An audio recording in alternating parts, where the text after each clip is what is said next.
हम शेखावाटी मिशन 100 की हिंदी अनिवार्य की आपकी जो पद्य खंड है क्षितिज बुक का सूरदास जी करने वाले हैं।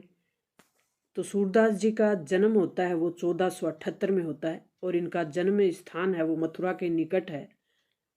जो रुनकता है रेणु का है। दूसरे मत के अनुसार कुछ लोग ऐसे भी कहते हैं कि दिल्ली के पास इनका जन्म हुआ था। इनके गुरु थे वह वल्लभाचार्य थे, विठुल दास जी द्वारा स्थापित अष्ट छाप के प्रसिद्ध कवि। ये ध्यान रखना है आपको किस कौन से कवि हैं, अष्ट छाप के सर्वप्रिय कवि हैं। और इनका निवास है वो मथुरा वृंदावन के निकट है, गऊ घाट पे। श्रीनाथ जी के मंदिर में भजन कीर्तन करते थे। प्रसिद्ध रचनाएं इनकी वो हैं सूर सागर, साहित्य लहरी और सूर सारावली। प्रिय रस है इनका वात्सल्य और श्रृंगार रस के साथ भक्ति वात्सल्य के सम्राट हैं। भाषा इनकी ब्रज है। निधन इनका 1583 में पारसोली में हुआ। प्रारंभ में दास्य, पश्चात संख्य भाव की भक्ति। हिंदी साहित्य में भ्रमर गीत की परंपरा के वास्तविक जो प्रवर्तक हैं। पाठ्यक्रम के संकलित चारों पद सूरसागर और भ्रमर गीत से ही लिए गए हैं। तो भ्रमर गीत सूरसागर की प्रसिद्ध रचना है और सूरसागर की ही 10वां स्कंद भी है। भक्ति काल के सगुण भक्ति धारा के जो कि कृष्ण भक्ति के कवि हैं। ये सगुण मतलब ये श्री कृष्ण जी की सगुण भक्त हैं।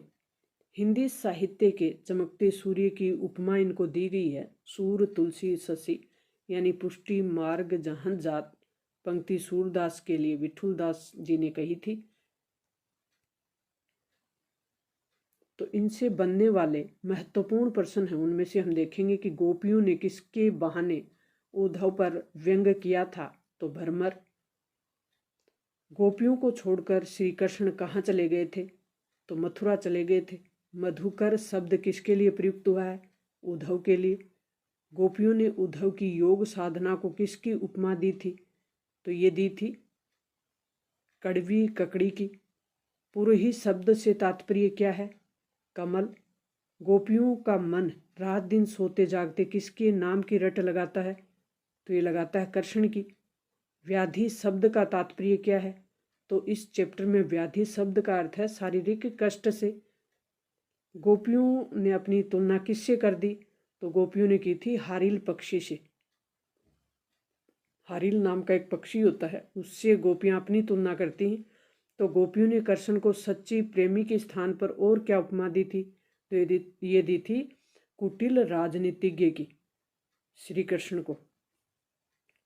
सूरदास के पदों में किस रस का प्रयोग हुआ है, तो वह है वियोग जो रस है, वियोग श्रृंगार रस जिसको कहते हैं।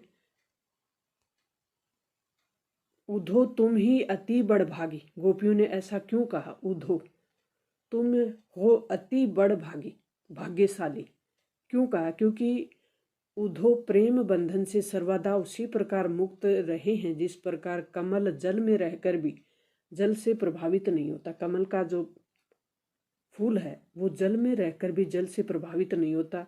उद्धव के प्रेमहीन होने पर व्यंग्यात्मक रूप से गोपियों ने उसे भाग्यशाली कहा है। गोपियों ने अपने भोलेपन को कैसे व्यक्त किया, जिस प्रकार चिट्टी गुड़ में ही चिपक कर प्राण दे देती है, उसी प्रकार कृष्ण प्रेम में वे भी अनुरक्त होकर। गोपियों ने कहा कि हम कितनी भोलापन यानी उसके भोलेपन की बात की कि चिट्टी है वो गुड़ में चिपक जाती है, उसे ये नहीं पता कि तू यहाँ मर भी सकती है, तो वही प्राण दे देती है। और उस प्रकार कृष्ण प्रेम में वे भी अनुरक्त होकर अपने प्राण त्याग देंगे, परंतु किसी योग जैसे अन्य वर्ण का नहीं, किसी और का वर्ण नहीं करेंगे। कृष्ण प्रेम रूपी हारिल की लकड़ी को गोपियों ने कैसे पकड़ा हुआ है, तो जिस प्रकार हारिल पक्षी रात दिन अपने पंजों में लकड़ी के टुकड़ों को थामे रहता है, उसी प्रकार गोपियां भी अपने मन कर्म और वचन से किसको पकड़े हुए हैं, श्री कृष्ण को। मर्यादा न लही में किस मर्यादा के विषय में कहा गया है, तो ये परस्पर विश्वास और पूर्ण समर्पण प्रेम की मर्यादा है। छल कपट चतुराई और दुख प्रेम की मर्यादा को भंग कर देते हैं। श्री कृष्ण ने भी वचन तोड़ने के साथ योग संदेश भिजवाकर गोपियों के विश्वास को भंग किया उक्त पंक्ति के माध्यम से इसी प्रेम मर्यादा को अपने मन में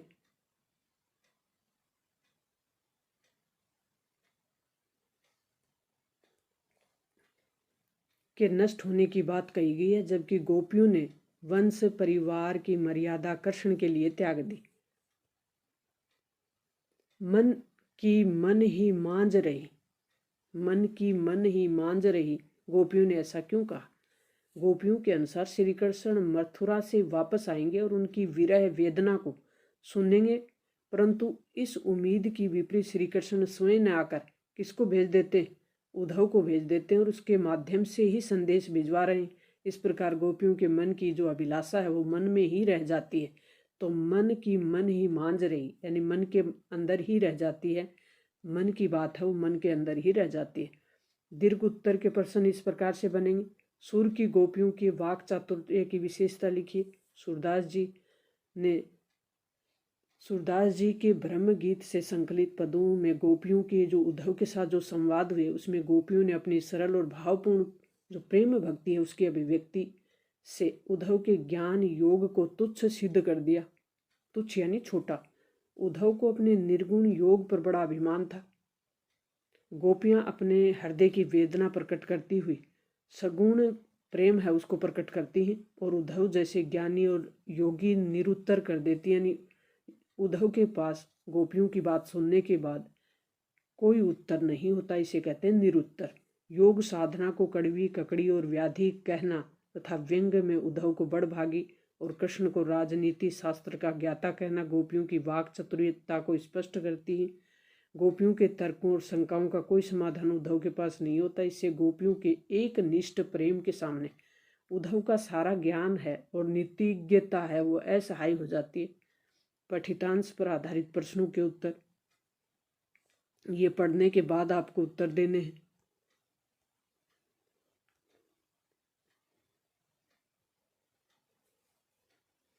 हरि हैं राजनीति पढ़िए आए, गोपियां कृष्ण के किस रूप को व्यक्त करती?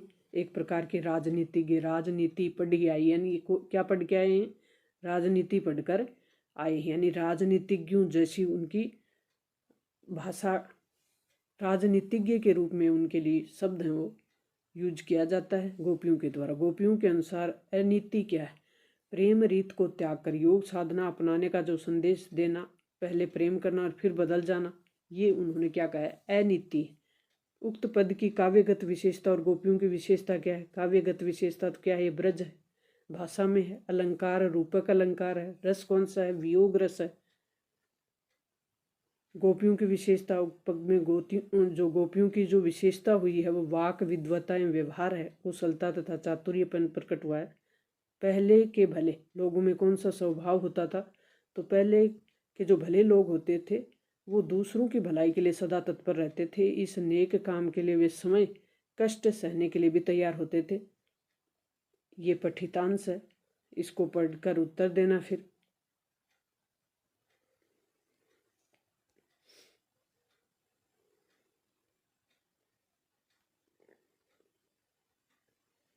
गोपियों ने कृष्ण को किसके समान कहा है? तो ये है हारिल पक्षी। गोपियों ने खुद की तुलना हारिल पक्षी से की है। और कृष्ण को किसके समान बताया है? तो गोपियों ने कृष्ण को हारिल की लकड़ी कहा है। जैसे कि हारिल पक्षी होता है वो लकड़ी को पकड़े रहता है।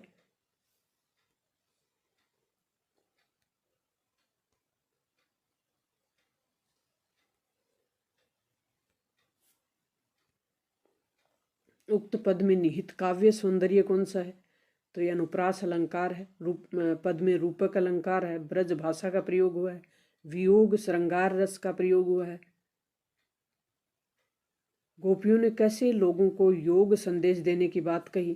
तो जिसके मन चक्री यानी चलायमान रहते हैं उनके लिए गोपियों ने ऐसा कहा है।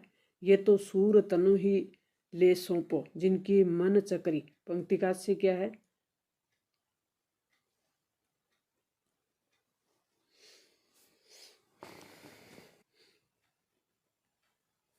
गोपियों ने उद्धव के संदेश को एक ऐसी बीमारी बताया कि जिसका मन है वो उसके बस में नहीं है। अस्थिर है, चंचल है, उसके बारे में ऐसा कहा गया है। नेक्स्ट जो चैप्टर है वो तुलसीदास जी का है, और तुलसीदास जी का जन्म 1532 में होता है। राजापुर बांदा जो गांव है, जिला उत्तर प्रदेश में। बांदा जिला है, प्रदेश कौन सा है? उत्तर प्रदेश। कुछ विद्वान अलग मानते हैं। गुरु कौन थे इनके? नर हरिदास। माता पिता तुलसी आत्माराम दुबे। और पालन पोषण,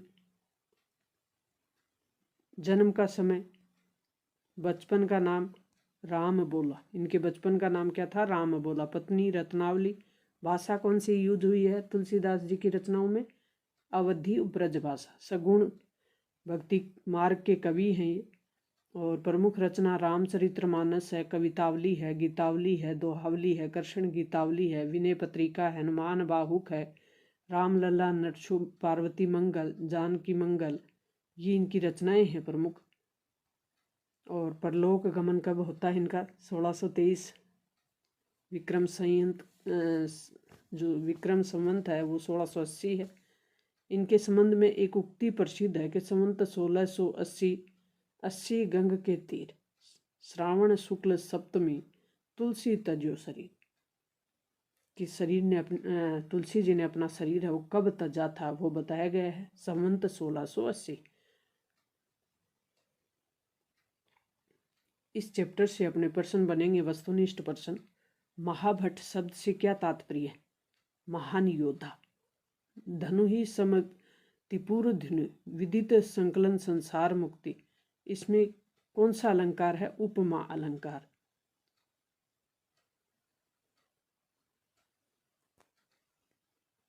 जिनमें से ब्राह्मण शब्द का तात्पर्य नहीं है, नहीं पूछा गया तो नरप नहीं है। कौशिक गांधी सुनो शब्द किसके लिए प्रयुक्त हुआ है? ये हुआ है विश्वामित्र के लिए। घालकू शब्द का क्या अर्थ है? नाश करने वाला। अपने मुँह तुम्हु आपनी करनी, कथन किससे कहा गया है? तो ये कहा गया लक्ष्मण ने परशुराम को। लक्ष्मण के अनुसार रघुवंशी किन पर अपनी वीरता का प्रदर्शन नहीं करता? तो सूर, महिषासुर और हरिजन और गाय पे। नाथ संबंधु भजन हियारा में नाथ शब्द प्रयुक्त हुआ है, हुआ परशुराम के लिए। परशुराम ने शिव धनुष तोड़ने वालों को किसके समान अपना शत्रु बताया है? तो बताया है शस्त्र बाहु के समान।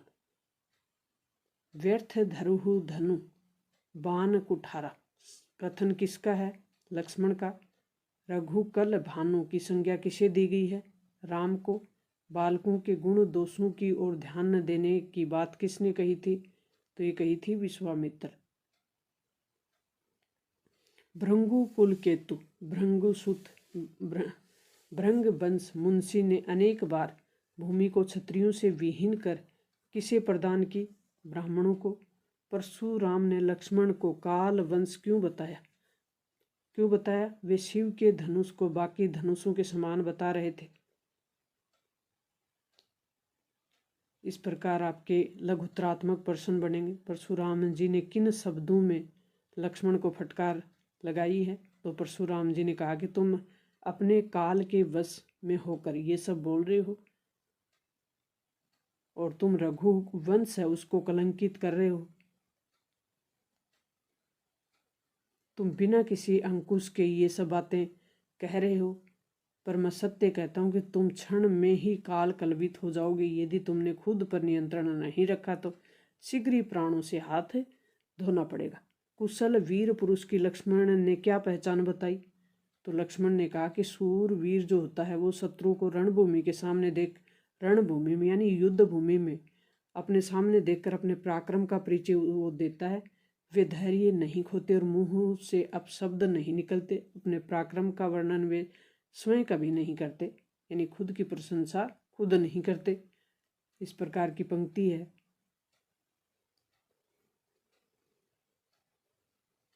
लक्ष्मण जी ने परशुराम जी के अब तक बचे रहने का क्या कारण बताया? तो एक ब्राह्मण समझकर अब तक नरपद्रोही भृंगुबूर को छोड़ रखा था, और अब तक परशुराम जी की किसी कुशल योग्य योद्धा से नहीं भिड़े हों। अपने घर में ही देवता बने बैठे हों, इस कारण अब तक बचे हुए।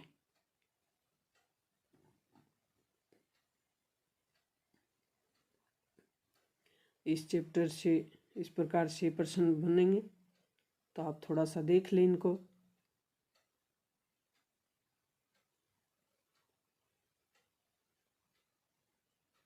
नेक्स्ट अपना चैप्टर होगा वो होगा जयशंकर प्रसाद।